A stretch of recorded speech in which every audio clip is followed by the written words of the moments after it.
Point number 5 of the big hospice mistakes or opportunities: not having clear, impressive, and sustainable standards. Do you have these? Do you have these cards that define your behavioral standards, that also have the quantified performance standards of the organization?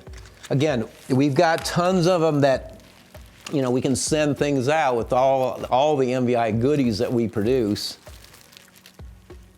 But you've got to have something done there, and it has to be commonized. We'll talk about this. So clear, impressive, and sustainable standards. There comes a time when an intelligent CEO or leader has experienced enough frustration that they realize the utter need for standardization and systemization in their organization.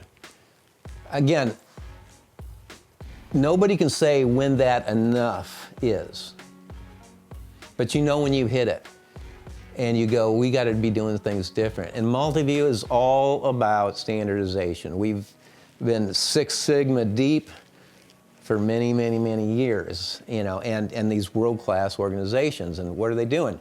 And so I've included a few steps. I'm not going to go into this that deep. You have to define your standards. You have to have written documentation to commonize. One thing that so many organizations miss out on is that, and we've developed this obviously a little more lately, is this workbook can be used not only for developing extraordinary clinical leaders, but this can be basically your operational manual for all your frontline staff, as well as all your indirects. 3 done in 1. And this is in a Word format, and you think about that, what I just said.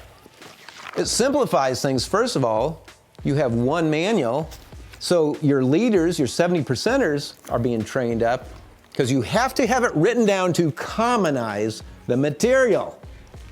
An oral narrative only has about a 10% retention. So all elite, world-class, Six Sigma, you're going to have written documentation of standards and your ways, your operational manual. Okay, this is good for not only the clinical leader, but all clinicians, because then they can know what they need to do if they want to be a clinical leader someday, because you like to have a career path.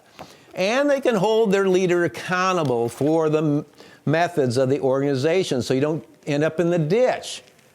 That's powerful. And indirects, because who do indirects live to serve? If we take a look at the back of the chair, we live to serve the clinical manager or leader. So they know who their customer is. And why do they live to serve the clinical manager? Because they're the ones replicating that 70%.